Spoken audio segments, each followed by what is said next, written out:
On January 8, 2017, in Tallahassee, Florida, a car crashed into the fence in the parking lot of the Leon Arms complex. The driver was 40-year-old Mary Lee Gray. At first glance, everything looks like a normal traffic accident, until doctors find a bullet in her body. From that moment on, the crash turns into a murder investigation. Mary lived between two worlds. On one side, addiction, a dangerous neighborhood, and constant drug deals. On the other, working with the police. She was a confidential informant. She helped the sheriff's office make controlled crack buys from dealers and gather evidence. That evening, Mary was driving to get another fix from a new dealer, 25-year-old Ricky Stevens. As the car started to pull away, Stevens pulled out a gun and opened fire at the departing vehicle. Police combed the neighborhood, questioned locals, and tried to piece together Mary's final minutes. And among them all, a woman known as Tiny emerges, her friend and the key witness. Tiny knows the neighborhood well, its rules and people like Mary and Stevens. During questioning, she wavers between fear and the urge to tell the truth, while investigators pressure her step by step, building a full picture of the crime from her words. It's Tiny's testimony, along with that of other witnesses, that allows police to track down Ricky Stevens and put him behind bars.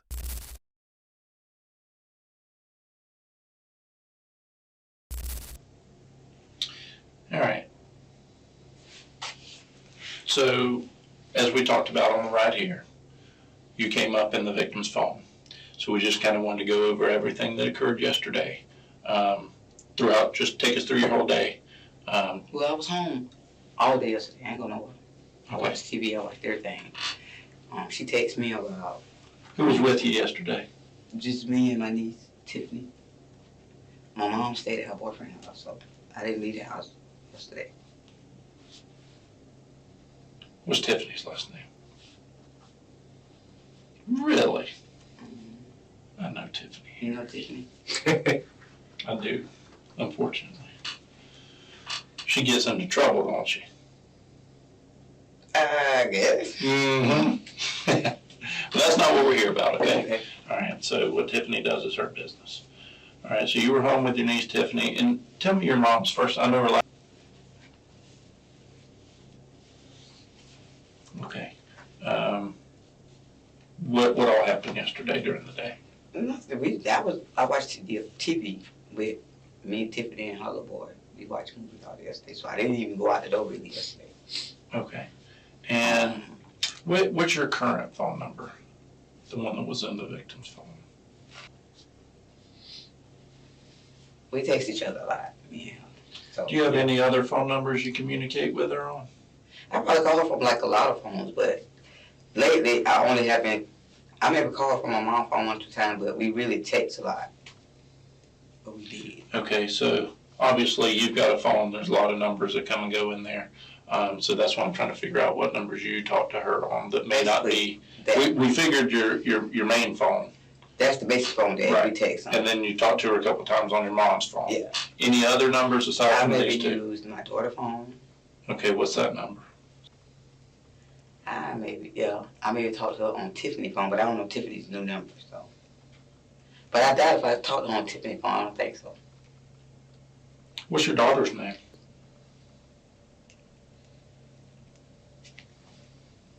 She live with you? Yeah. How old is she? 30? How old are you? 48. I take it when you say you were home all day, is this on Holton Street? Mhm. Write that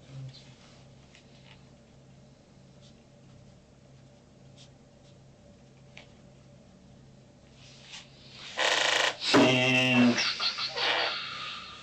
so Kendra's your daughter, and then you said you had 2 sons on the way over. No.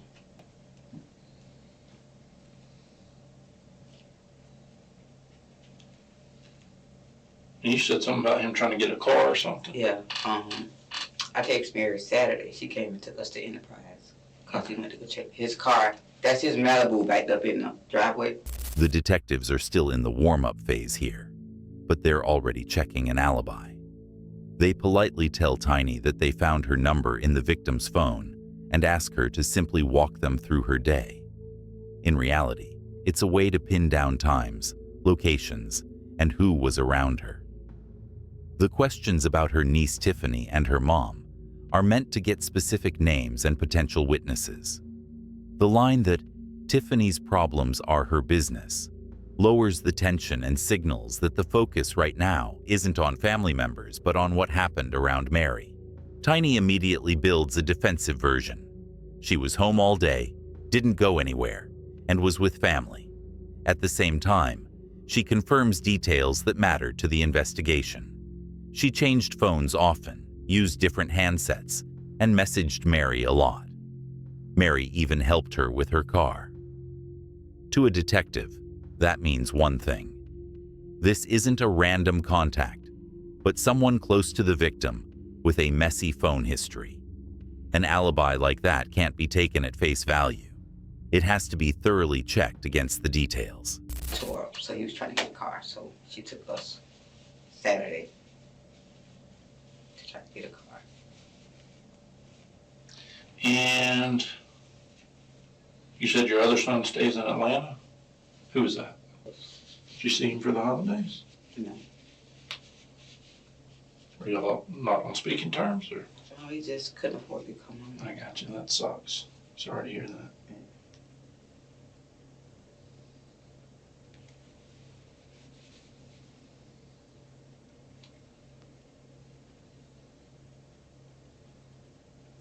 Who else stays there at the apartment P208? My mom, me, You say he's your cousin or he's nephew? my nephew.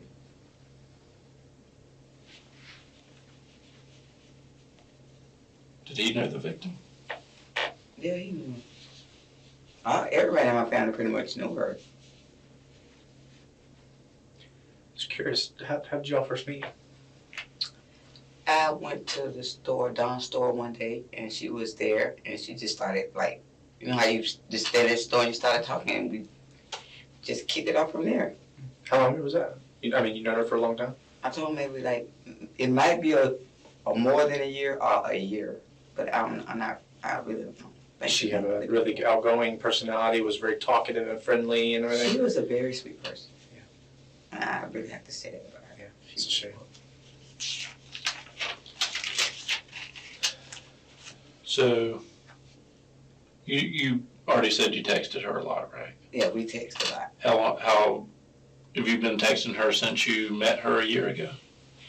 Yeah, like, because when we don't talk, and my phone is a food stamp phone, so, you know, when it run out of minutes, you always get text. So that's why we text, you know. Even if you run out of minutes, you can unlimited text? Yeah. Okay, that's good. So we did, like, more texting. What kind of stuff was she into? I just know she smoked crack. I don't know. Like, I really can't say. You know, we hung out, we did our thing, and basically that was it. I don't know. I don't know her like to. You knew that she did smoke crack? Yes. Was that the beginning of your relationship? Is that what it was? Kind of started out was about that? Yeah. Okay. I appreciate you being honest with me. That's the truth. That's all we're asking for. I know it's not My professional thing. Yeah, I mean, that's the truth. some people have a hard time, saying Yeah, that. other than that, I mean, she was like a very sweet person. I didn't know her like bother nobody. She knew a lot of people though, over in that area. She knew people that I didn't even know that she knew. So How do you know that? because like a lot of days you can be sitting on my porch, I see her truck comes in and out the project. I don't be in it. I don't be with it, but she knew a lot of people. She was in projects a lot? Yeah, Really? How often would you, like daily or multiple times a week type thing? yeah. Was she buying crack there or something? Pretty much, I guess. But like the people that she knew in the project, I don't know. Cause like I didn't deal with nobody in the project, so I know people in the project, but like the guy today was saying that he used to see her come over at his daughter's house and talk to some dude. I never knew that. But I know I used to always like sit on my porch and I could see her truck if it go down that side, or if it comes in and pass, or if it passed on the road. Do you know if she was dating anybody in there? No, she was married. She's married. But I mean, was she faithful to him as far as you know? I believe she was married. Like, so she didn't have like a boyfriend in No. there? And I ain't gonna So say she that. was in there. She did her drugs and things, but like far as messing around with guys and stuff. Right. That's what I'm getting at. I don't think she So ever the did. point of her being in Holton Street is to buy drugs, That's what I is think. to your understanding? Yes. Okay. And how often would you see her in there? Well, Just approximately? when we first started out, we used to see each other like almost every day. Then, like when I saw her Saturday, I had probably had not seen her for like a week or two. Then maybe before that, it'd been like a week or two. Like I know on Sundays and Wednesdays, she don't come out because her husband's home. So we respect that. I don't know if he knew what she done. I don't know, but I just know like when she dealt with the guy that I do know that she dealt with. Like if she went to them and got money, got something or something, I can always vouch that. She will pay you. She might not come out today and pay you, but one thing about it, she's gonna come, and when she come, that's one thing I always stood for her to say. In this excerpt, the detectives aren't digging into the alibi anymore. They're carefully peeling back a layer about Mary's life. In that same interrogation room, they ask almost everyday questions. Who lives in apartment B208? Who knew Mary? How long they'd been in touch. This lets the detectives map out the circle of people around the victim and how often she showed up in the area. Tiny opens up much more. She says she'd known Mary for about a year and that they messaged a lot on a food stamp phone. She outright admits that Mary smoked crack and went to Holton Street specifically to buy drugs, often several times a week, except on days when her husband was home. Tiny doesn't try to hide Mary's addiction or her own closeness to that world, and that honesty, on topics that could be dangerous for her, makes her a more credible witness for investigators when it comes to the victim's habits and roots. And You gotta get your money. She You don't run her fulfilled down, that. don't run to her house, because she just wasn't that type of person. If you don't see her, that means she either with her husband or she not out. So for now, not to go like run, I always said that to stand up for her. Because that was that. And when she come, she gonna give you your money and she'll spend money, Did y'all ever smoke together? Yes, that's why I said we did our thing together. We're just We hung out clarifying together what your without thing is. smoking too, like we used to go shopping or just come hang out or she'll call me crying some days, just in like a bad mood and just wanna talk, just needed me to talk. And we went through our ups and downs, we cussed each other out but that was like my homegirl. Who did she mainly get from? I don't know. That's why I told you. She dealt with a lot of people. Like, I maybe can let her introduce her to somebody, but she knew like so many other people. I was amazed to know a lot of people that she knows. She knows a lot of people. She knows people that I don't even know. Mhm. She dealt with people that I never dealt with. So I don't know. All right. What time did you first see her yesterday? She texted me about 9:30 because had just took a bath and I was finna lay down. She came by though. She gave my niece a cigarette. She said she was going to see somebody named Ricky. She texted you around 9:30. Do you have your phone with you? I There was was it. on at home. Okay. But it had to be like between 9:30 or 10 or something like that. So what did the text say? Come ride with her. And I said, where? Uh-huh. And she never told me where. And she was saying she was going to come out. But when she came up, that's when I wanted to tell her that I'm on 77. So I can't ride with you nowhere. I'm sorry, I missed that. I'm on 7. I'm on curfew. Curfew. Oh, she's 7 to 7. Yeah. I'm like, what's 77? What's that? 727. 727. Gotcha. So, but like even if I tell her, she'll tell me she come by my house, she gonna come anyways. Sometimes I think she just comes just to come, and like it was late. She considered you a friend. Yeah, and it was like late, and I always be the type of person to say like, Mary, go home. Yeah. Especially like it's Sunday, because you really don't come out on Sunday. So for her to text my phone, it was kind of odd. So when she did, I was like, I said, I really don't want to go nowhere because it's late, and you need to take your ass home. That's why I was assuming that she was going home, but she said she was going to see somebody named Ricky. I don't know if she called him or he called her. What'd she say about going to see him? She said she was going to see Ricky, and I said, where? I think she said to the bottom of the project, and I said, I don't go to the bottom of the project.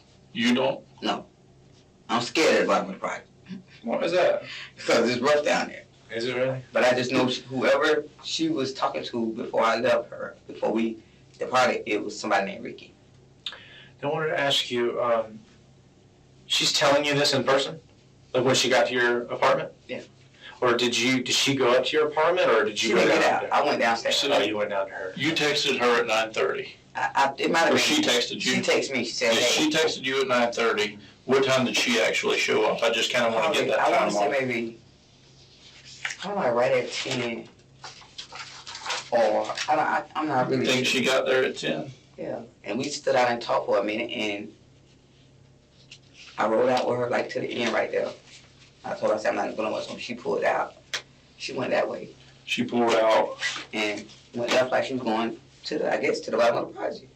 Oh, she went down that southern road. Like if you come out of your Okay.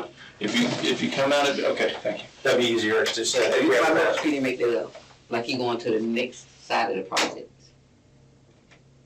Wait, if she pulled up to B 208 where you're at, and then she's coming back out. Okay, now we right here coming out. This is Holton Street.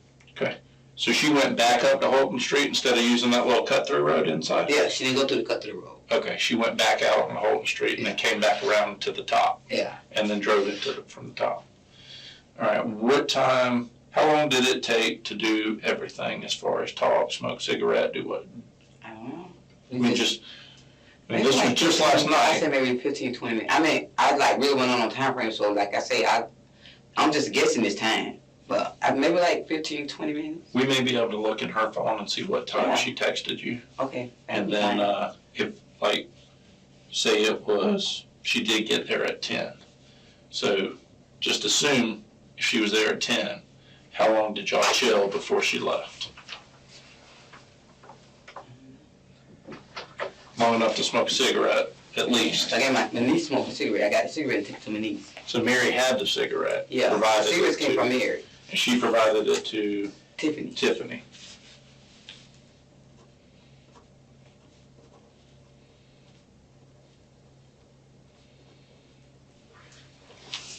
In this excerpt, the detectives reach the key point of the evening, the moment when Mary was last alive in front of Tiny. Tiny describes their relationship as a genuine friendship. They got clean together, went shopping, shared their worries, argued, and made up. Then Tiny reconstructs the night step by step. Around 9:30 p.m., Mary texts her suggesting they go for a drive. Around 10 p.m., she pulls up to the building. Tiny comes downstairs. Mary gives Tiny's niece a cigarette and says she's going to see someone named Ricky. Tiny refuses. She has a curfew, it's late, and it's scary. And she basically sends Mary home. On a neighborhood diagram, Tiny shows how the car leaves from B208, not through the inner driveway, but back out onto Holton Street and toward the bottom of the projects, the area where the meeting was supposed to happen. As a witness, Tiny is notably honest. She clearly separates what she knows for sure from what she's only assuming. When it comes to timing, she gives only a rough range, about 15 to 20 minutes. But she states the main point without hesitation. Mary went to see Ricky. For detectives, that's valuable.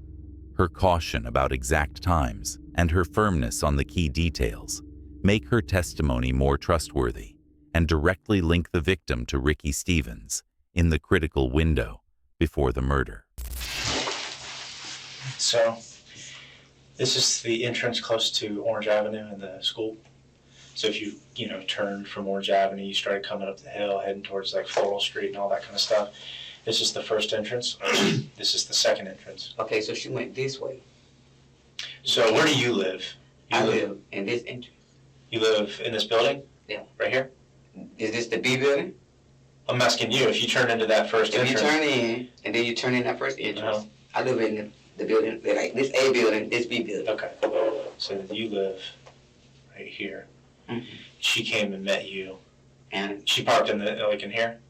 yeah, she didn't even park, she pulled in right there. Sideways. And I got the cigarette and I came back and I got in on the passenger side.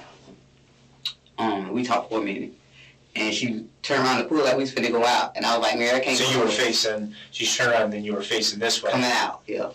Like we finna come out, and when we came out to the stop sign, she went left. You got out at the stop sign? Yeah. She went left. Well, so she actually back turned a right. little bit, and I got out like in the middle part. Like, it's still on Holton Street, but I was on Holton Street. Gotcha. So she went up this way. Yeah. North. Yeah. So, Like going up toward Florida Street. but you didn't see where she went from there. You just saw that she went. What did you do once you got out of the car? Went back to your place? About what time do you think you heard gunshots? Like how much time do you think it elapsed? I really don't know. I mean, just if you had to estimate, and I'm not gonna hold you to it. I mean, I know what time we got the call, but I'm just trying to figure out. I was assuming that, let me see, maybe 30 minutes, 20, 30 minutes. But when I see that she didn't text my phone again, I was thinking that maybe she had, because I said, Mary, go home. So she said, okay, I'll see you tomorrow, chick. So I'm assuming that she went home because she didn't text my phone, because when she go home, you know, we don't really text it. I may have stepped out if you covered this. Why was she going to go see Ricky? I guess they had drugs. Did she tell you that? No, she didn't say she was going to, she just said she was going to see Ricky. I assumed when she said Ricky at the bottom of the project, the first thing in my mind. You just assuming because you Yeah. know she. Yeah. Okay. I just know whoever, she was talking to somebody named Ricky. And you never heard of this guy? I know a Ricky, Who's the Ricky you know? but I don't know him like personally. I may be, Who's the Ricky that you know though? he usually in the project, I see him in the bottom of the project. Yeah. Do you know? But I know he live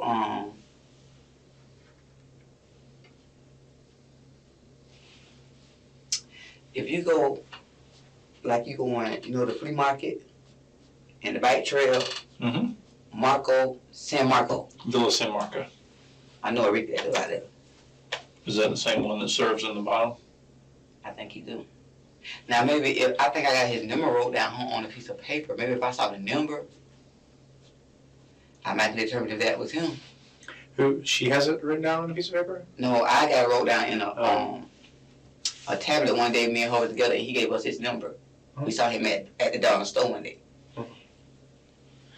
Could you identify him if I showed you a picture of him? Yeah, How many times have you seen him? Would you say? I've seen him up enough to know that if I see him. I mean, I mean, like right now, if we just say we went to the bottom of the project and if he's he was standing down there and I you'd be like, can oh, say, that's Ricky. That's Ricky. So you've seen him enough from the neighborhood that you Mhm. know him on site immediately? Yeah. All right, so You know that he is Ricky that you're talking of. You mentioned But Villa San Marco. You this over near the flea market. But see, I don't think how do you know he lives there? Yeah. What's because me and her people been rode around yeah, together? Yeah. Okay, you been I mean, We ain't trying to hem you. It's the truth. You know, hey, it's the truth. But just like, hey, there's only one truth, okay? Yeah. We're And not like trying I to said, hem you up. Ricky, I don't know how many Rickies she do, but like I said, I can tell if I saw the number and it matched the number that. What'd you think? You think it was the same Ricky or a totally different Ricky? But see, I really didn't even think about it because Mary knows so many people. So when she just said Ricky, I usually probably would have been saying what Ricky or who, but when I know that Mary knows so many people,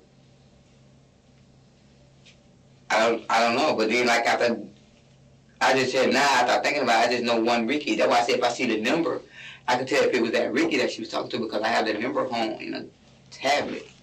Let me Like see. where I jotted his number down. Let me step out for a second. Let me see if I can get a picture of Ricky. I think he just got out of I think he got out of prison or jail this year. Here, the detectives are pinning every detail to the map as tightly as possible.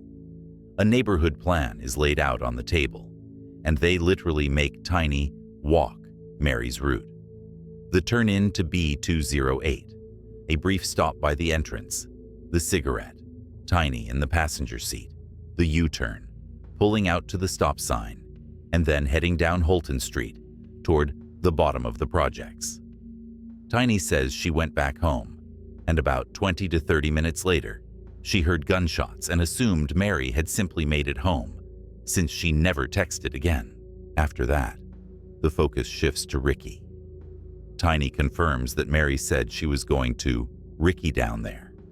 She remembers a specific Ricky from Villa San Marco, near the flea market, a guy who sells out of a bottle, recently got out of jail, and once gave her his number, which she wrote down in a notebook.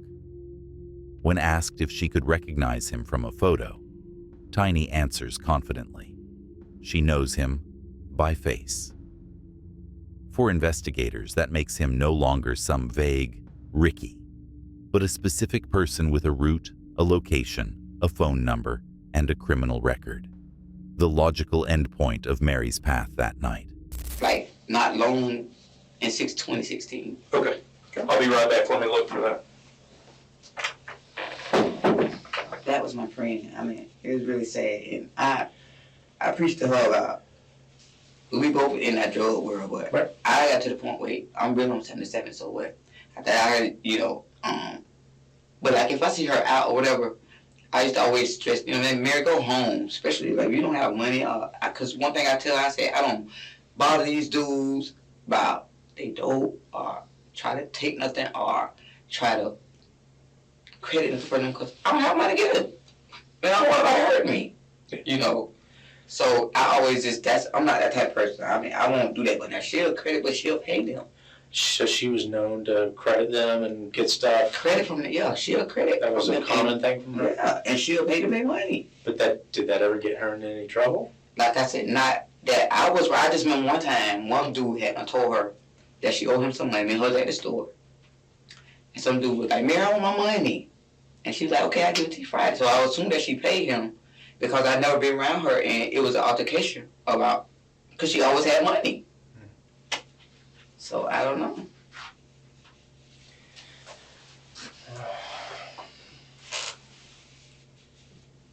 It was pretty rough talking to her husband last night. I don't think he knew, because like a lot of times, he knew she got high. I'm sure. Oh, because like, that's why I used to be telling about the texting and stuff, because just like, she'll text me, but it'd be like, it used to be weird because she'd be like, she had to wait till he like out of the room, or that's what she always just tell me, so I don't know. I can imagine it was. Well, you never know what she's telling her loved one. See, that's what Maybe he knew before, and then she's just trying to hide it, keep it under But I wraps. think, I want to say one time she said that he knew that one time she was on drugs real bad. And then, like, one day, because I had stopped doing drugs. And then, like, me and her had quit, like, seeing each other because she was doing it and I didn't want to do it. But, she was like, Tiny, what do you do to stop? I said, Mary, just got to get your mind off. You have to find other things to do, besides getting high. I say, let's go look for a job or, let's go do something positive. That's what I always try. She said, because I want to stop. And I always I'm sure it's not easy. No, it's a job. Yeah. But I always tell her that I would never be to the point where I'm like so scared of people now because I got my children grown and my boys the type, I don't want nobody to hurt them or hurt me or my mom or come down with my dope about dope and that was always my thing that I couldn't stand. So, I always tell I don't credit from people when I was out there in the world. I never do that because I don't want nobody to see me and my kids out and come run at me saying, Tiny, I want my money out, I didn't want to go through that. So. Yeah. You're smart. Thinking about your kids first. Yeah. And my mom, because I don't want nobody going to bail on them because my mom crazy. They go bail on her, she's finna call the police on them, Yeah. And I don't know what you went out there to get, Oh, I didn't want to get it from my mom, so. How old's your mom? 60, they just turned 69. Okay. She in good health? She's pretty good. Mary got into it by a sewing machine, and she got Mary hold her sewing machine. Mary out there trying to sew some shit for the her grandlady or whatever, I said, Mary, just please give my mom back the sewing machine. They went through about the sewing machine, but my mom was like, I said, well, at the end of the day, Mary was my homegirl. She might have done her little wrong things, but she had a heart of gold. Yeah. Yeah. And it's sad whatever happened. I mean, I hope they find whoever, and if there's anything I can do to help. What do you think should happen to that person? Same thing. See, I didn't put it in front of your face yet. Is that Ricky? That's the Ricky I know. Okay. That's the Ricky that lives at Villa San Marco, whatever it was. In this excerpt, Ricky finally comes into focus as Mary's regular dealer, not just a random contact. Tiny emphasizes that she personally keeps her distance from him. That's a protective strategy for someone who's afraid of street violence and trying to keep her kids safe. Mary, on the other hand, bought larger quantities from him regularly, drove him around, and was a convenient and profitable customer, so people tended to avoid open conflict around her. Psychologically, another detail matters even more. Tiny hears his voice on the phone in the car when Mary calls him right before the trip. To a detective, that means the victim wasn't meeting an unknown person. She was going to see someone familiar and emotionally safe to her. And it's this familiar dealer, Ricky Stevens, who turns out to be the last person controlling her supply, her money, and staying in contact with her shortly before the shots were fired. I don't want them to hurt me, though. I'm scared. Because if they did her up, but that's... You ever seen that guy with a gun? But they say everybody in the party got guns, so I don't know. Right. I don't know. So, but I mean, if But this... you've seen him with a gun, that doesn't mean he's But the one that did I never this. saw him with a gun, but if the number match up to the number that we got, this is Ricky. What number do you have for him? I don't know it by heart. I just wrote it out, and like if you take me home, I can go up and get the tablet off of a paper like where I was going to court before I got on probation and stuff. Okay. And I told you one day he gave me the number, and I wrote the number down in my tablet. Did you ever call him? I called him like a couple of times and got some weed for him for my son. How long ago was that, you think? It's been like a minute, but I saw him like, I want to say last week I walked to the store and me and him passed each other. And what happened? And then we spoke and I went on to the store and he went on, but this is the dude that I know. Did you see him yesterday? I didn't see I don't go in the bar with the but I didn't see I know, but I ain't see him in like, since that day when we passed the store, but that's the only Ricky that I know. I'm thinking, and if it's the only one Ricky number that's in Mary's phone and it says Ricky, that's him. Did she talk about like how much she was going to go get from him, or was it like she have a bunch of money with her? Did she tell you that she's going to go get a She like, whole sack? Or when I'm a like, couple- What's she normally get? Like $100 worth, $20 worth? no. No, when she $100 buys, Yeah, she's it's 100 spend, or yeah, up. 100 or more. She spend money. All right. And Huh? presumably he served her before? Were you ever with her when he served her? I think we did, but You said this we were all together out at his complex one time. yeah. But see, like she the type of person that she would ride them. She would give them rides. That's why I don't ride people. I don't ride people for one. You ain't finna give me no $10. Oh no, they ain't no $10. Excuse me, $10 no dough. And want to ride all the time. But Mary will ride. That's why I told her to see Mary. If I call and say, Mary, what you doing? I'm giving such and such a ride. So I know, like one day we picked him up and brought him to the project. I think one day one morning I told you I went to get some meat for my son from him. And I picked him up from there and I gave him a ride to the bottom of the project. Where'd he get out at? Oh, there by my house. And walked down to the bottom. Oh, he just. But I know Where'd you pick him up at? at The apartments? Villa San Marco. Oh, okay. Yeah. He I thought ever, so, but I just wanna make like sure. in the car ride or anything, did he ever make mention of having a gun or being armed? I mean, 'cause he's a crack dealer. I don't know if he said anything about it to you to try I and never like saw him for the gun. let you know not to I mean, cross. because I really don't. I just don't cross people. I just don't deal with them because like I was telling him, I don't want nobody to hurt my family or nothing. So I was always just kind of careful. But I ain't like really was his friend. I deal with him, but I just know we done dealt with him before. You know. That's Richie. Okay. When you dealt with him, was he nice? Was he cordial? How did he treat Mary? Everybody who Mary deal with treat Mary like they know Mary spend money, so they treat Mary like gold. Because they want to keep her coming back. She ever cross him that you know of? See, not that I know of. Because you said sometimes that she wouldn't have money Yeah, but they're like, and she wouldn't. they'll credit her, you know, like she Yeah, had a front her shop the who note. she'll go to, and they will front her the note. And if she says she's gonna pay them Friday, I know, like, just say if Friday come, and they don't see Mary, they see me, they'll be like, "Where your home girl?" And I always be the one saying, "Well, if she ain't gonna pay today, you know, you'll see her. Maybe she can come out because she had something to do while she was tied up." I said, "But one thing about it, when she do come, she always come in. She gonna pay them their money." And Rosemary, why did Mary want you to ride to go see Ricky? Mary want me to ride with her, not just to go see him. I mean, if she come and she ride, just say like if she, anytime she want to ride, sometimes she'll call for me to ride with her. So I don't think, I ain't gonna say it was just to go see Ricky.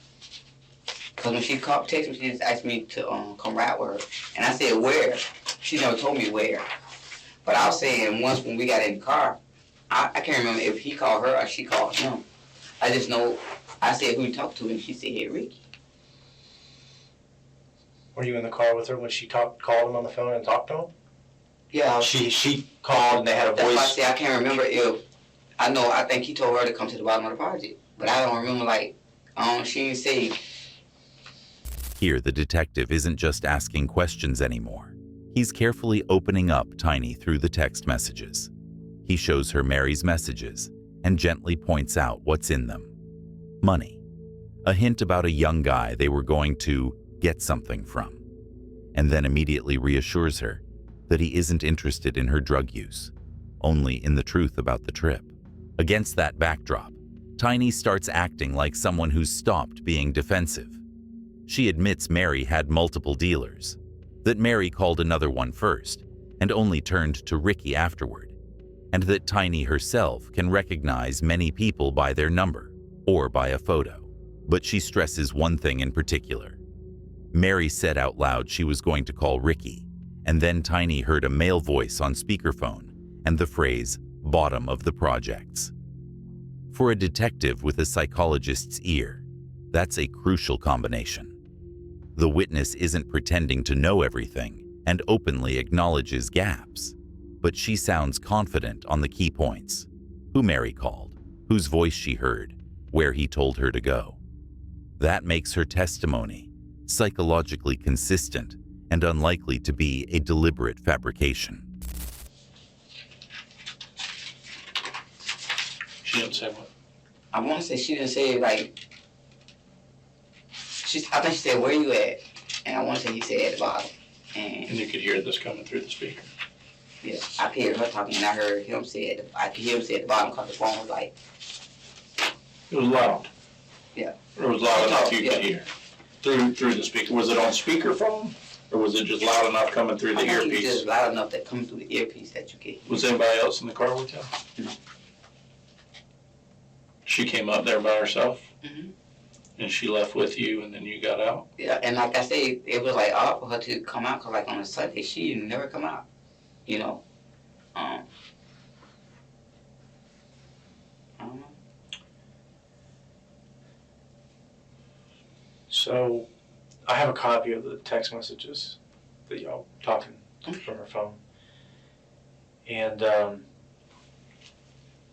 if y'all got together, see, what I think happened is y'all got together and would go down there and get something. And that's fine. Our purpose here is not, we're not the narcotics police, we're not here to get you in trouble. No, I'm if not you saying want that we wouldn't have that. I know, but just listen to me for just a second.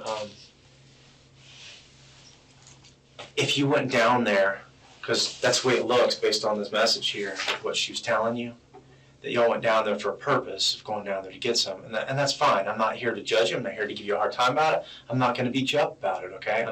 That's not my style, okay? But it's important for you to be 100% honest about Yeah, that. that's what I'm saying. So you got If into she the knew car for with me, her. If it was Ricky, anybody on her phone basically, if she was going to meet them, whatever, it basically had to do with drugs. I believe that 100%. I believe you're telling me the complete 100% truth. Yeah.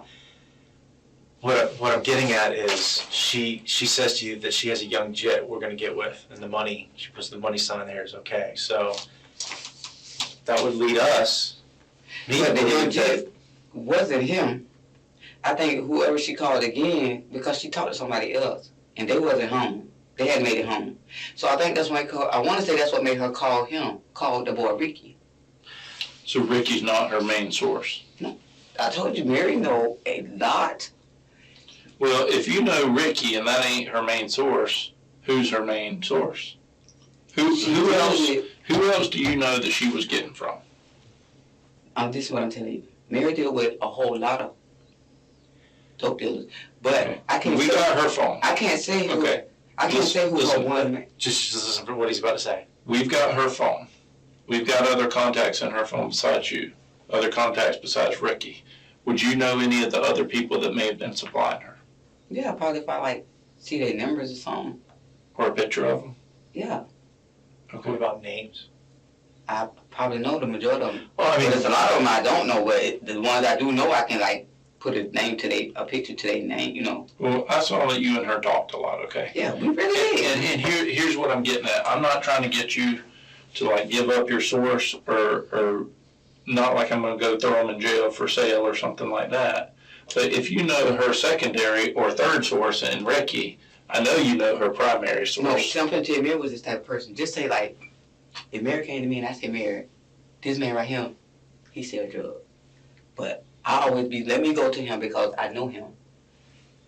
If I take her with me and I go to you and I buy drugs, before I know it, Mary done went behind my bike and then went over there a whole bunch more times without me being with her, you know. Sure. I told you the jit, if it was, I don't know who it was because I don't deal with jits. do you remember that message? Her talking about Yeah, I the remember jet? that. And that's when I said where. If you see what I text, I said where. I think I said where we going or where.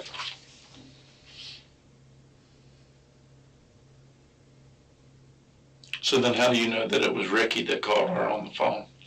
Because when I told you, I said she was saying I'm going to see. She said I'm going to call Ricky. So That's when she got to your apartment. Yeah, when we got to our apartment, she She called. called him while you were She there. called somebody else, and they was not there. I guess wherever they was supposed to be at. Who was they? The jit. She never said his name. She just said a jit. That's when I think she hung up with him. I want to say she dialed his number. That's why I said I don't know if he called her back, but I remember her saying, "Where you at?" And I want to say he said at the bottom of the property.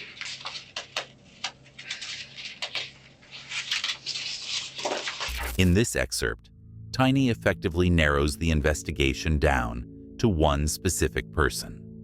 She says that in these projects, she knows only one dealer named Ricky, and she's willing to identify, by photos, anyone from Mary's phone.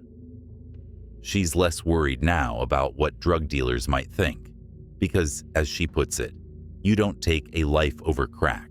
At the same time, her fear is obvious. She openly says she's afraid of the young guys down there and always kept her distance so she wouldn't put her kids and her mother at risk.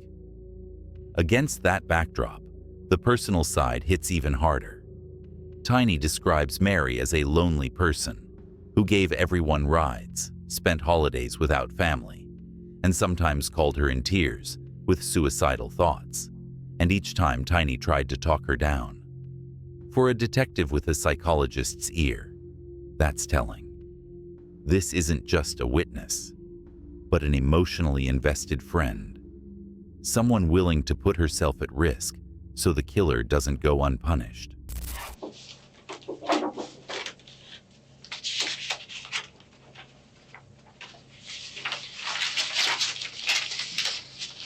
But like I said, if she did talk to a Ricky, like I keep saying, this the only Ricky that I know that she know. You know, if she know another Ricky, I don't know, because I told you, Mary deal with people that I don't even know, you know. Sometimes she'll come pick me up, we'll go see people that she know that she met that I don't even know them. But this is the only Ricky you know. But that's the only Ricky. We got some other people that are in her phone. I'm going to go get pictures of them Go get them. and see if you know who they are. If I know them, I will tell you that I know them. But like I say, this is the only person I know named Ricky online. I got a cousin named Ricky. He might be in her phone, 242-3436. What's his last name? Bellamy. But he was working. He stayed in Monticello, so. Does he sell crack? No. He smoked crack. I'll be right back. All right. Yeah, but now, like I say, I can't remember. I don't know if she called him, but I want to say she dialed his number. Mhm. And I don't know if, I want to say he could call her back. And I remember him saying he was in the project. This is Ricky? Ricky. Okay. Like I say, and if that's the Ricky, that's the only Ricky I know in the project. Mhm. That's the only Ricky that, like I said, I take that back, my cousin Ricky, but he don't take it right. But this the only Ricky I know that sell weed, right? How long do you think they talked to each other on the phone? Like a minute, less Maybe than like a a minute? minute or less than a minute, and then she Did they said, talk several times to each other? Did she like talk to once, hang up, and then call him back another time? Because I two, think three? that, I want to say, I think when she dialed his number the first time, I don't think he answered. I want to say he called her, but I'm not sure, because I really can't remember. I just know I remember her talking to him. Somebody named Ricky.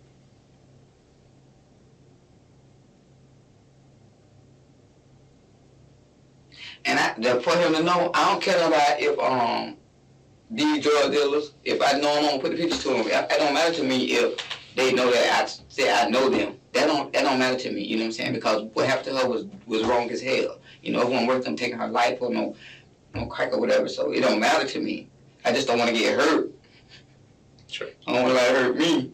Obviously, That's just what I was scared about. Yeah. I ain't scared about coming here and talking and trying to help get whoever done this to her. Because that was my, To your friend. yeah.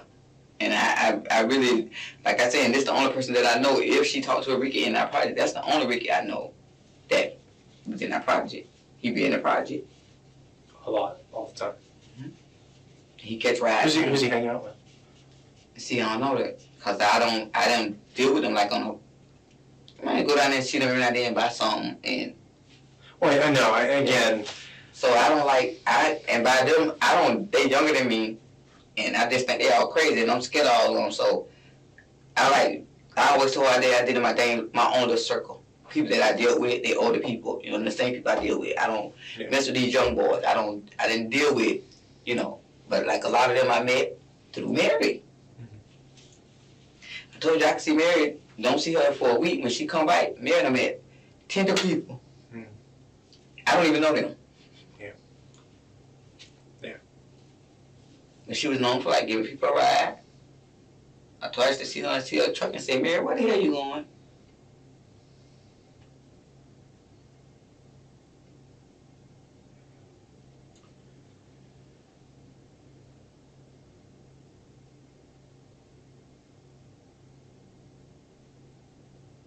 Let's say.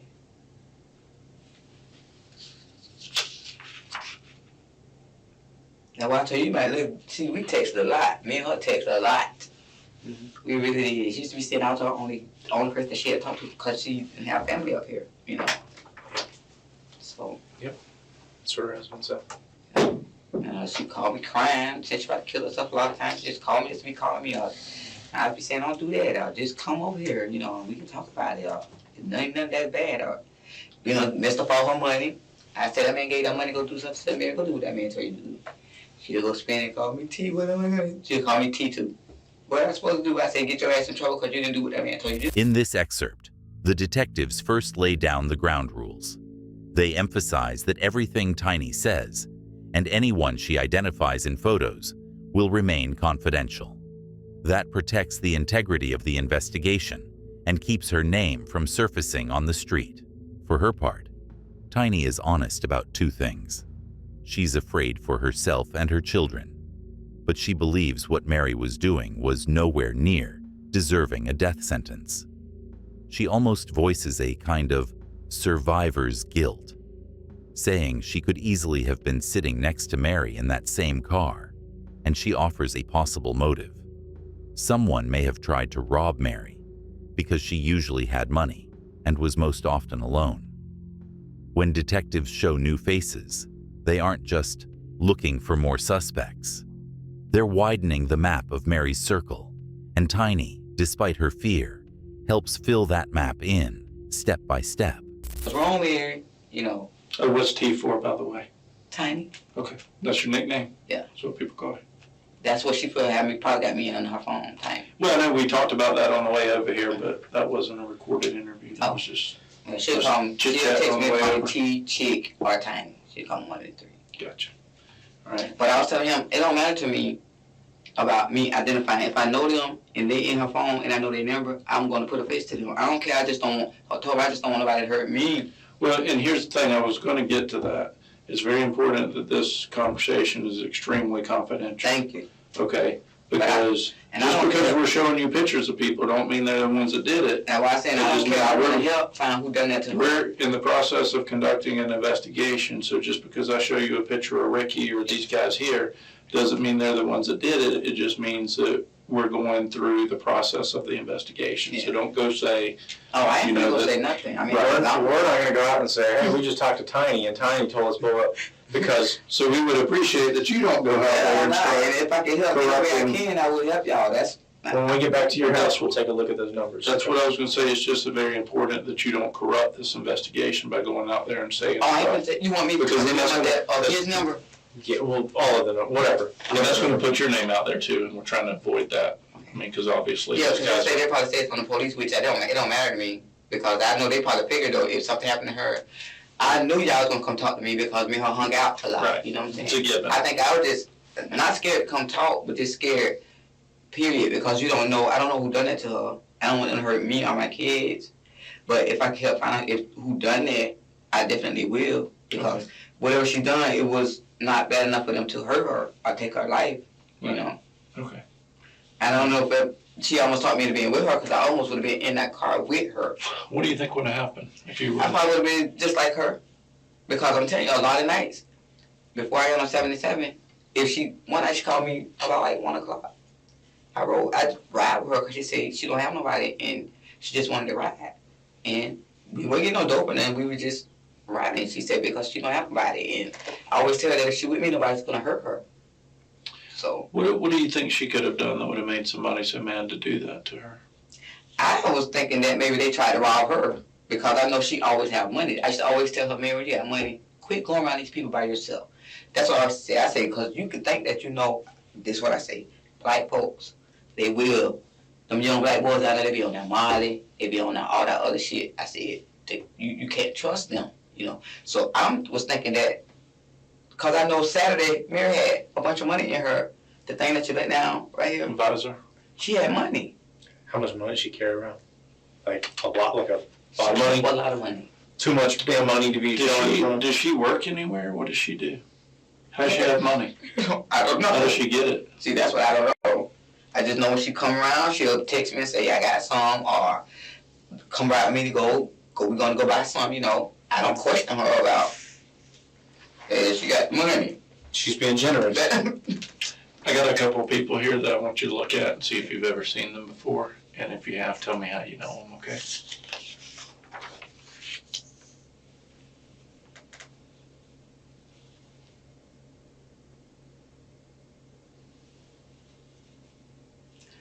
I seen this boy.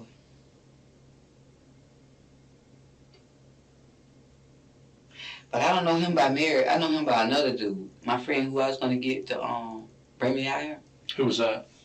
His name was Freddie. Freddie who? Freddie Moore. Freddie Moore. He's the one in that red truck. Yeah.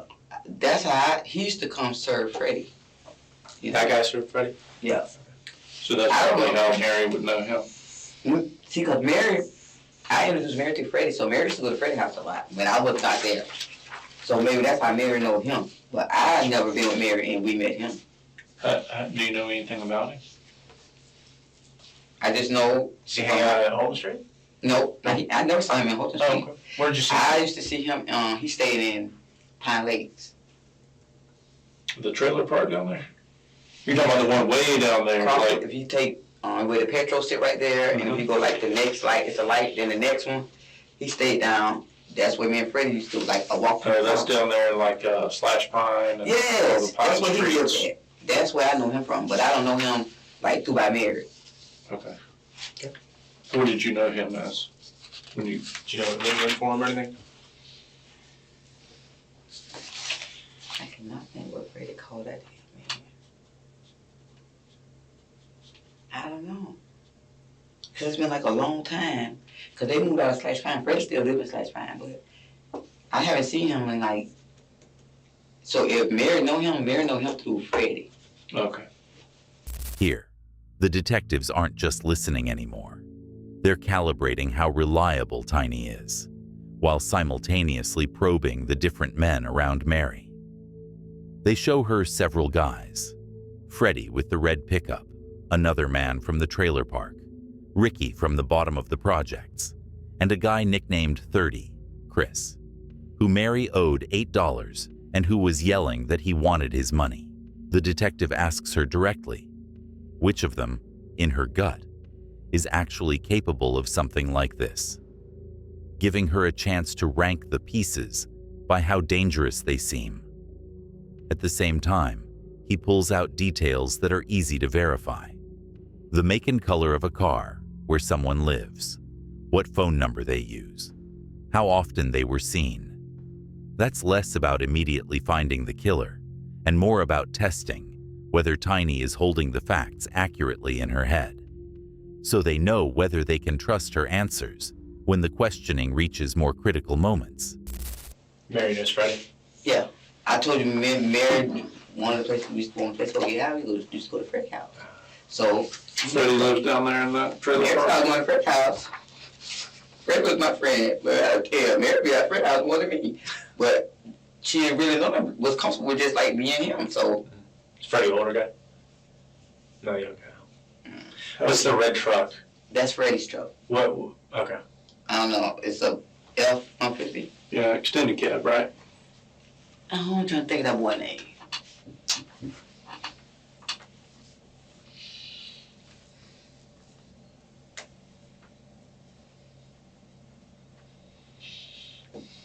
I mean, I know his name, obviously. I got a picture of But him. I'm trying to think what they call him. Yeah, that's what I don't wanted know to his know. real name, but I can't even think right now. But I know he used to come to Freddie's house. He used to pull up Freddie's driveway.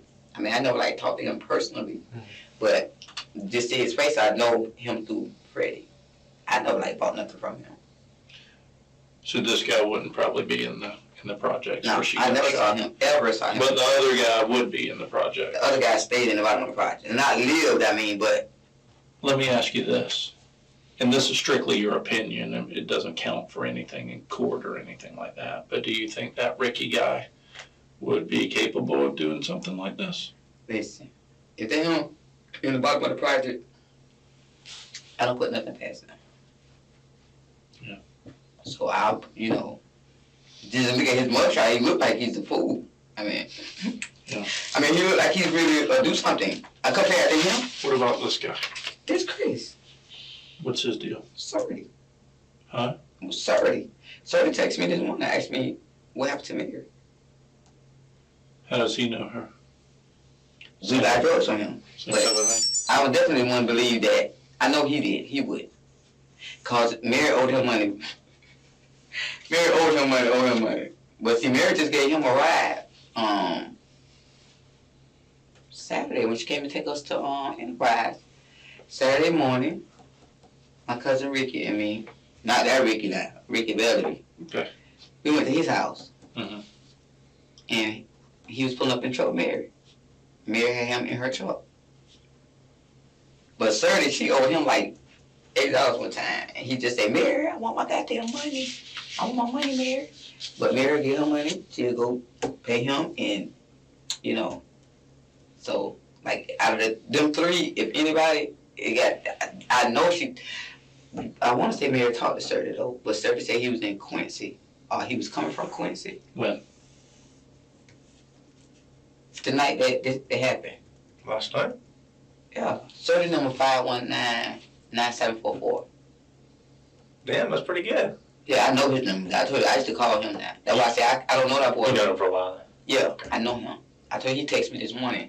I used to, What does he ride around in? we ended up about he catch a ride with. He don't got no car. He don't have a car. Okay. Where's he He live stay? in Alpine. He stays in Alpine. What about the Ricky guy? What's he ride around in? He don't have a car either. Ricky doesn't have a car either. All right. But like I told you, I don't What about know. that other kid? I think he he was actually driving. him. I want to say he used to be driving his mama car. Cause I remember one time I think Freddie said that was his mom's car. Oh, okay. Yeah. What was it? Do you remember? It's a little blue photo car, light blue. I don't Domestic think or Mom got import? it now no more. But like I said, I haven't seen him in like a long, long time. Him. Oh, I cannot think of what that Freddie called that boy. You don't remember if that was a domestic or import car? Like, was it? What's the difference in domestic? Domestic's like a Ford or a Chevy, and import's like a Toyota or a Honda. Okay, so it would be like an import, I think. Okay. So it was like a little small blue car. Okay. All right. But So she got from him pretty good amount, you think? this was one friend that we used to see every day, almost every day, because he called for a ride. He needed a damn ride. So Mary wrote him, you know. That's why I say Surdy called me this morning. He sounded like he was crying. I call him Surdy. That's what they call him. But his name is Chris. What does that mean? I don't know. That's just always been his nickname? Yeah. See, I just met him. We met him. I've been knowing him like a year. I met him after I met Mary. Did you introduce him? In this excerpt, the detectives are doing two things at once. Checking extra contacts while reinforcing the key one, Ricky. They ask Tiny about Chris, nicknamed 30, his calls, the talk about Quincy, and whether he seems like the kind of person who could do something like this. Essentially, they're trying to rule him out. Tiny thinks he's more of a talker than a real threat, and she's confident he wasn't involved in the killing. But when it comes to Ricky, she's firm. As she remembers it, Mary's last real conversation was with him, while Tiny and Mary were sitting together in the car. The detectives immediately lock onto that. They need the recent call logs, because if Tiny's account is confirmed, Ricky Stevens becomes not just a neighborhood dealer, but the last person the victim spoke to before she died. Or did Mary introduce you to him? Me and Mary was together one day, and we were looking for something, and He saw hooked him you at up? the Robinson store. I can't lie, it's the truth. Yeah, that's all we're looking for. But I don't think, Sturdy called me this morning, he was like, what happened? I told you, everybody asked me what happened because me and Mary, we hung out, but like I told them, they started seeing Mary. I used to see Mary all the time, not even with me, but I text her phone or either I call her just to remind her. So this is the guy you think was in Quincy? Yeah, I think she said she talked to him, and this morning I want to say he said that he talked to Mary, and he said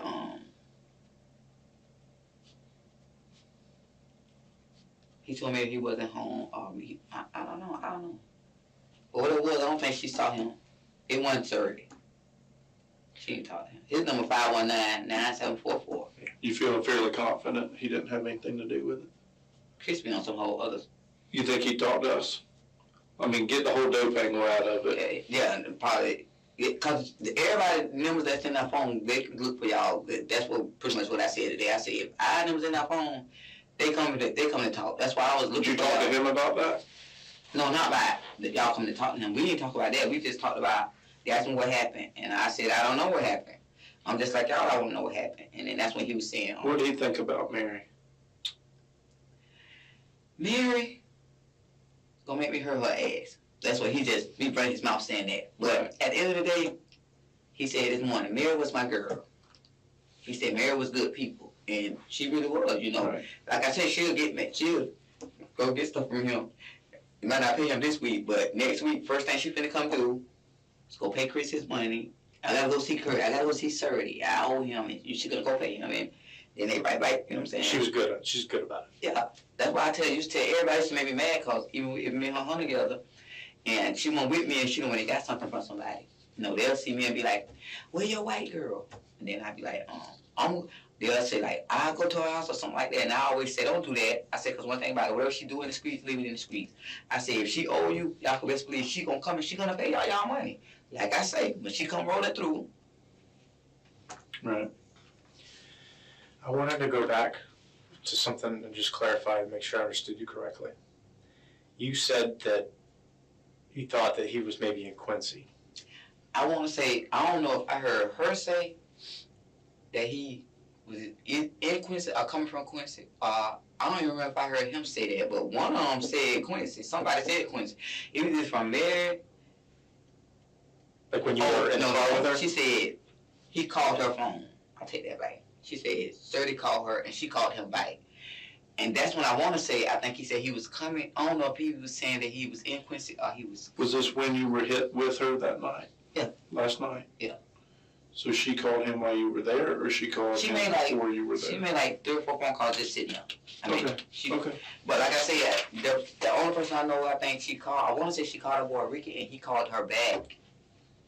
Okay. See, I don't know the boy Ricky's phone number. That may be just text messages. I don't know if we got a separate printout for the phone calls. Yeah, go and get the phone calls. The phone call. Okay. The last phone call I believe she talked to, as far as she was with me, was somebody named Ricky. So that's the only Ricky that I know that be in the bottom of the party. I'll be over there. I don't know nobody else named Ricky. Gotcha. Can you think of anything that we haven't asked you that can help us solve your friend's homicide? I don't think I can tell you define the homicide is go if you got her phone. You think the last call, because like I said, when she was in the car with me, the last person she called was somebody named, that I heard her talking to, is somebody named Ricky. Okay. And again, go back, the Quincy thing is, he tried to call her, it was like missed call, and then she called him back. See, because I'm thinking if he called her, he probably was calling for a ride. Because one day, we took him to Havana, Quincy. She called and came and got me and asked me to ride. I said, I don't like riding with these people. But I think that's where we ended up taking him. Where'd y'all go? Quincy or Havana, I don't know the difference in them. I mean, where to his people's house, or? To meet somebody, we went and met them at a parking lot or some shit. And I was married. Was he dropping off or picking up? He already had it. I don't know if he went to go. I want to say he probably went to go drop something off. But he already pretty much had a little crumbs. Is he a big time dude? Hey, me and him said little crumbs. He's nickel and dime type guy. That's what he is. And again, that's not what we're interested in. Yeah. Solving a homicide. But I'm worried that because he is a nickel and dime doper that he ain't gonna want to talk to us. See, that's why I say I don't know. But one thing about it is they can look for y'all to go talk to them. If them numbers in the phone, I told them, I'd tell whoever. If that number, Mary had a list of numbers that I ain't know the numbers. I don't know, because people give me numbers. I might put it in my phone. But y'all, please, I don't never lock it in or log it. I'll get no name or nothing. Because I'm not going to call them. If I see them, that's what's with different color. Just for I know his number because I used to call him and I dealt with him. Right. So that I could tell you his number. 519-9744. That's Chris. Where's he staying? Alpine. You sure about that? Alpine. What's he drive around in? You just do whatever he can get. Mm-hmm. You ever see him in a little silver car? Or a little gray car? No. You ever seen him driving a car? Like, what does he drive? If he gets like a dope loaner or something like that? One time he used to drive a blue, I want to say it was a BMW, but I think he got wrecked. So if Chris was going to drive, he'll call somebody to ride him. That's his thing. That's his main thing. Besides that number you just had in your memory banks, do you have any other numbers for him? That's his only number. What about for these other two guys? Anything for them? I don't know. I definitely don't know his number, but I told you I think I got on my tablet home. On a piece when you of- take me home, Yeah. I can run upstairs and get the my tablet where I was logging all my papers in, and I should have his number because I want to say Let's do that. when he called the number out, Mary put the number in her phone, and I said I'll write it down because I think this one day Mary took me to go take a UA, and we saw him, and that's why I said I ended. And I took the number, and I think I jotted the number down. I jotted his number down in that tablet, so I got a tablet home on that bed. But as far as him, man, I cannot think of this, what they call this boy. But he a nickel and rock. I'm not a real big deal. But like I said, I don't know about him because I ain't deal with him. I ain't see him in a long, long time. But I know we deal with him like on an everyday basis. Mm-hmm. When was how fairly recently? I told you just Saturday morning. She was in the truck with. She gave him a ride Saturday morning. Okay. How were they towards each other? Good. When he act crazy, they act crazy. She'll say she's not gonna pay him. She don't go around him. But they was on good terms, you know. But like I say, So she was giving him a ride the day of the homicide, and they were cool. Saturday morning. Saturday, Saturday the 7th, yeah. she gave him a ride. When we went over there, he told me he was home because I called him and he said he was home. But he wasn't home. By the time I pulled up in his driveway, me and my cousin, he was coming up in Mary's truck. And me and Mary talked. But, you know, Mary was driving, but we talked and she said she's going to go home. And she was with him. Right. I just can't emphasize enough. One, I appreciate you coming in here. Yeah. And I told you I was just scared at first. I know. And a lot of people have that apprehension. And I mean, obviously your friend's dead, so you know there's some bad guys out there and they're not playing bad. They really are bad. You can tell that by what they did. But that's why I want to emphasize it's very important that you keep this conversation between most us. Definitely. And anytime, if you need me for anything, I mean. And that's what I was going to say. Just because we showed you these pictures here don't mean they're responsible. It just means that they are leads. Got some more pictures when you put the numbers. Just like we talked to you, because your number's in the phone. We probably don't talk to that. See, I was looking for y'all to come talk to me. But I'm like, not scared because I'm talking, trying to help find. I was scared because I don't want nobody to hurt me. You know, but like you say, I just have to keep confidential. But if you got, when you put up the other numbers in the pictures, if you need me to know, because I know a lot of them, I probably have to see their face and I probably could connect their numbers or, you know, to tell you. But like a lot of people, I don't know, but I'm willing to. If you need me to do it, I mean, I'm here. Well, again, I appreciate your cooperation in this thing because I know a lot of people don't want to talk to us. I feel like if I don't want to talk, I got something to hide, and I don't have nothing to hide. And that's true for the most part. Only thing I'm scared of, I didn't want to get in trouble for not being home for Saturday. Yeah, I caught you. I actually went to my friend's house because I've been so stressed after the kiss by Mary, and I fell asleep. I ain't worried about that. Now, if you'd have slammed the door in my face, I'd have been like, oh, look, when y'all said the police, when I went up the stairs, I looked back because I'm so scared. When I heard y'all say police, I dropped back down. But I said, I thought you saw that man right now because you thought I was finna run. I'm not finna run. I'm scared as hell. In this excerpt, the detectives finish building the web around Mary. They confirm phone numbers, vehicles, who rode with who asked for rides, everything that can be cross-checked through call records and cameras. Tiny shows she truly lives in that world. She recites Chris 30's number from memory and remembers that Mary gave him a ride the day before the murder. At the same time, she honestly admits she hasn't been in touch with the other dealers for a long time and mostly knows them only from back in the day. For investigators, that matters. The more her account matches objective data, the more they can rely on her testimony at critical points, especially the last contact with Ricky. At the end, the detectives stress confidentiality again. They need her help, but in a way that keeps her name off the street. Tiny states her fear outright, but she also makes her position clear. She has nothing to hide, and if what she knows helps find her friend's killer, she's willing to keep cooperating.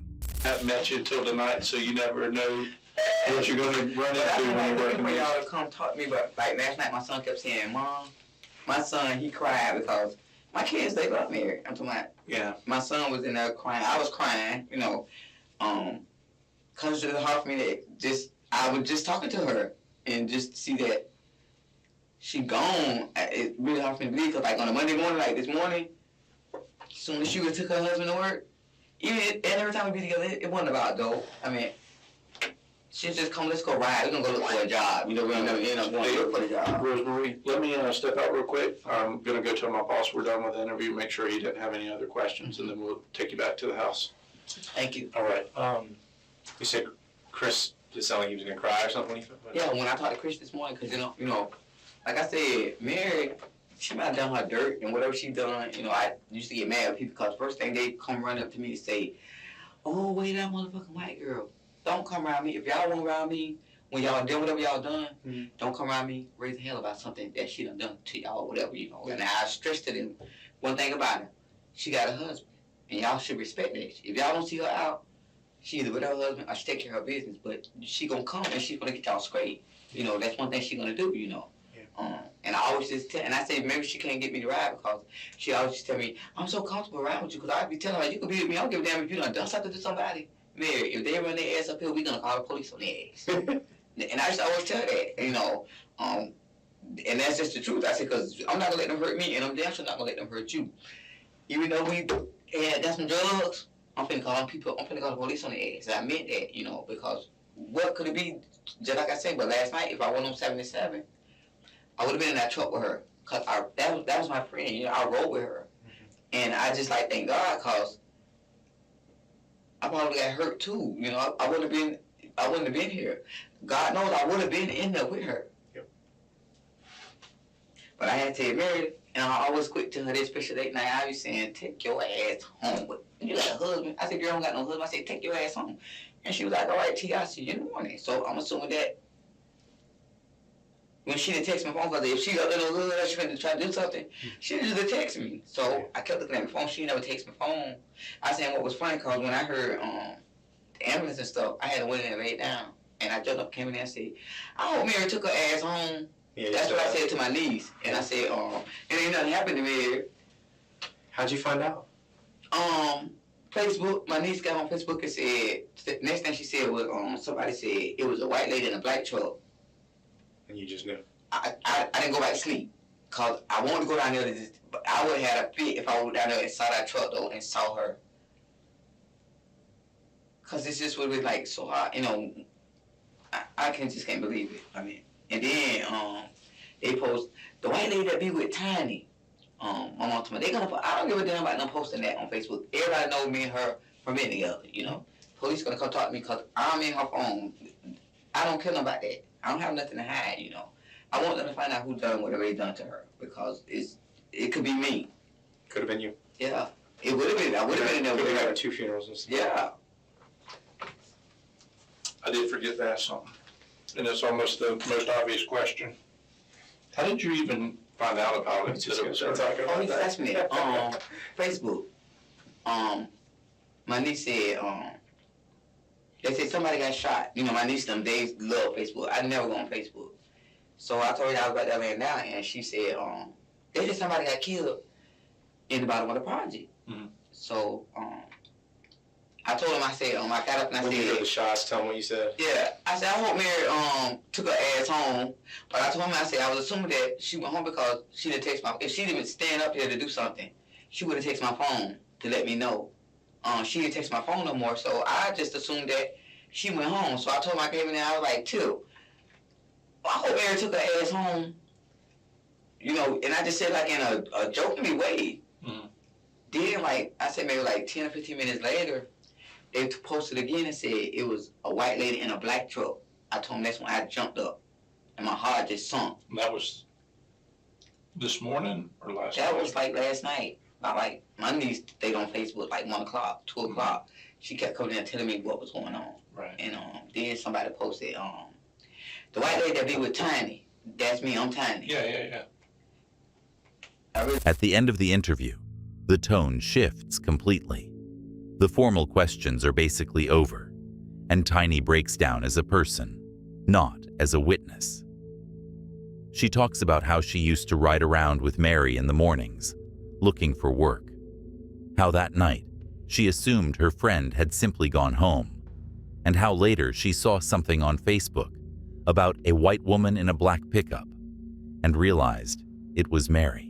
On camera, you can see pure survivor's guilt. Tiny repeats several times that she easily could have been sitting right there in that truck with her. For investigators, 2 things matter here at once.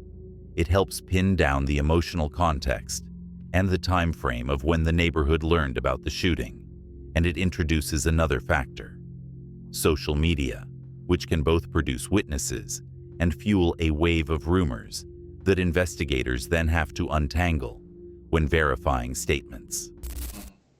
Because I just said, no, that's not Mary. And I wanted to call her phone, but I didn't want her to be home, and then I call her phone and her husband, because I didn't want no trouble with her at home, Yeah. I don't know. A couple other questions too, and this is just, you may not know the answer to it, but do you know which apartment Chris stays in? If we want to go try and talk to him. 124. Okay. What building number?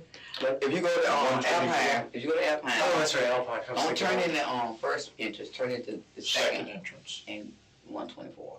the one that's not the mountain that you have to go down. Not that side, the other Yeah, side. that side's rough. Yeah. Like potholes and He everything. live in 124.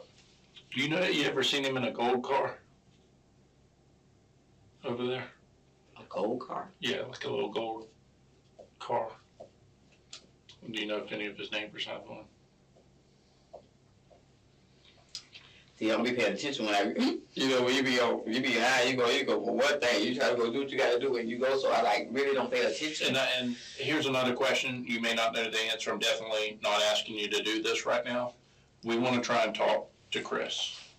But if he doesn't want to talk to us because he thinks we're the drug dealing police, But I see that, I mean, I would like, do you think you could get him to come in? I might can. Okay. He might ain't gonna say he gonna do it, but Well, let's. but I'm just gonna like throw out at him tomorrow. I'll be like, I talked to them, and the last couple of people that Mary talked to, this is what I'm gonna say. They come to talk to y'all. You Right. remember? Well, and here's the thing. If he says he's in Quincy, I mean, we should be able to prove that some way. Yeah. And if he's really innocent, then we need to go ahead and get him marked off the list so we're not looking. I'll do that. If we're not looking, I don't want to spin my wheels looking at the wrong guy. I want to look at the right guy.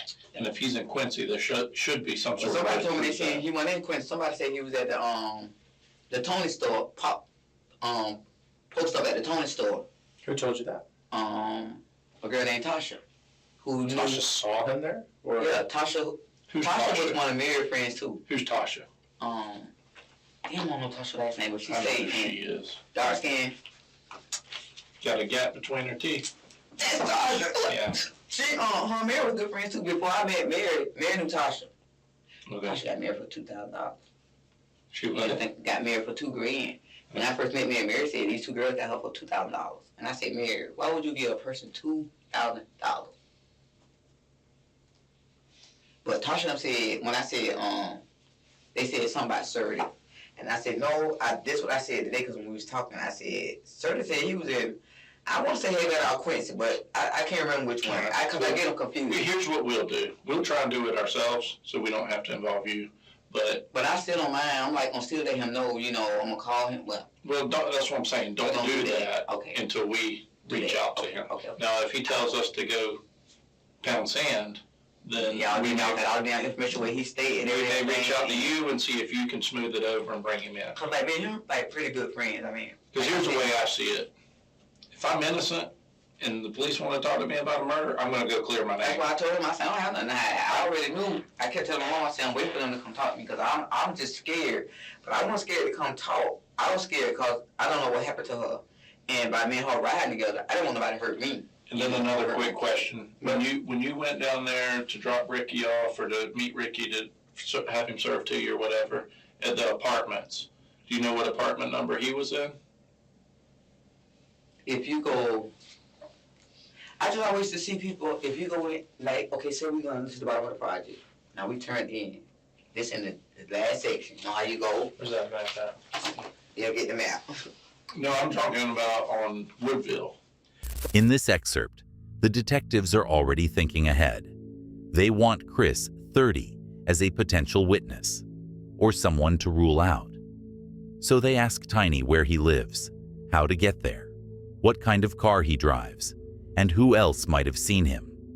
Details that make it easy later to check an alibi.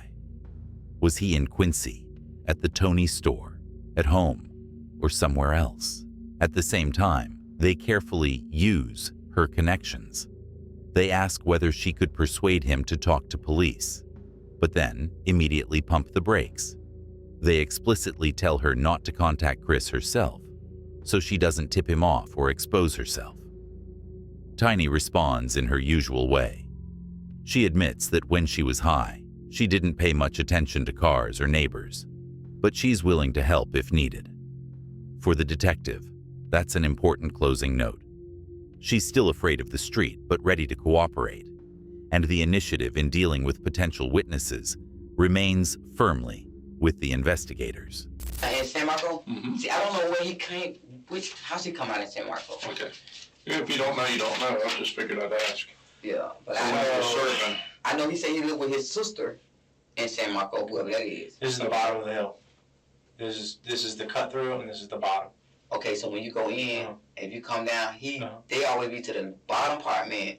on the very end. On this building right here. Is that This right? building. Let me see. Yes, cause it'll be this building right here. And then the bottom floor That's where we going or in. top floor? Bottom floor. So somewhere around The here? first apartment on the bottom, on the left, if you go all the way down to the bottom. Just so If this you're the left. facing it, it's the end apartment on End the right. Yeah. It'll be Way the first down one. the end. Yeah, on the right. It'll be the first one. First floor. I don't care about him knowing. But he doesn't live there, he's just traffic. I just think that's where it is, just cause it's like where I always have seen him, like when I used to go down there. Oh, I saw him down there today. I went down there, I saw a group of them down there. See, you know, so that's where they all like hang at. So, Okay. and I just be scared to go down there, cause I just go down there and get away from my son. But I was just so scared, cause when you go down there, they look so intimidating. And then have you seen, is this guy, does he look familiar to you? See, I don't know him. Never seen him walking around or anything? Mm. Okay. All right. That's all I have. Mark, you got anything else? No, sir. All right. I think we're good. We'll give you a ride back to the house and And if anything else you need, get that tablet. See if we can get that I number. knew about that. That'd be great. And anything you need me help, just get. Well, you can reach me on my mom's phone. Yeah, I'm gonna give you business card. And give me a call. If anything I can think of, I'll help you out. All right. I don't Appreciate mind. it. All right. I feel better. At least I talked to somebody. In the final moments of the interview, the detectives press for key technical details. Tiny, literally, walks them along the map, pointing out the exact spot where Ricky hangs out. Then they show her another photo, a man she doesn't recognize, and that helps narrow the circle of people connected to Mary, down to those she actually saw down there. After that, they wrap up the interview, promise to drive her home, and leave contact information, and Tiny agrees to reach out if she remembers anything else. Psychologically, she's already on the investigator's side, not the streets. From there, the system takes over. Ricky Stevens receives a lengthy sentence on multiple charges, and Mary's family files a lawsuit against the police, arguing that an unstable, addicted woman should never have been used as an informant and effectively put in the path of a deadly drug deal.